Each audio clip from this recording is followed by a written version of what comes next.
અમદાવાદ અને રાજકોટમાં સ્વાઇન ફ્લૂના બે શંકાસ્પદ કેસ સામે આવ્યા છે, જેને લઈને રાજ્ય સરકાર સતર્ક બની છે. આ મામલે રાજ્યના આરોગ્ય મંત્રી પ્રફુલ પાનસેરિયાએ જણાવ્યું છે કે રાજ્ય સરકાર H1N1 વાયરસ મુદ્દે પૂરી રીતે સજ્જ છે અને સતત નજર રાખી રહી છે. આ અંગે રાજ્યના તમામ સિવિલ હોસ્પિટલના સુપ્રિન્ટેન્ડન્ટ સાથે વિડીયો કોન્ફરન્સ પર ઉચ્ચસ્તરીય બેઠક યોજવામાં આવી. બેઠકમાં તમામ હોસ્પિટલોને દવાઓનો પૂરતો જથ્થો ઉપલબ્ધ રાખવા માટે ખાસ સૂચના આપવામાં આવી છે.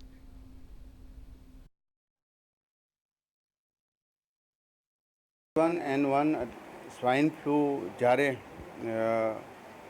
ખાસ કરીને દિલ્હીમાં વગેરે વધુ કેસો છે, ત્યારે અહીંયા 2 કેસો અને બીજા કાલના 2 એટલે 4 જેટલા H1N1ના કેસો છે. ત્યારે કાલે જ અમારી મહત્ત્વપૂર્ણ મિટિંગ થઈ ચૂકી છે. શંકાસ્પદ કેસ હોય તો તુરંત જ એનું નિદાન થાય. 3 સ્ટેપના આ રોગ શરૂઆત થાય છે, નાક, ગળા સુધી અને ફેફસા સુધી. ફેફસા સુધી ન પહોંચે એ પહેલાં આપણે બધાને ટ્રીટમેન્ટ કરીશું. રાજ્ય સરકાર દ્વારા તમામ પ્લાનિંગ થઈ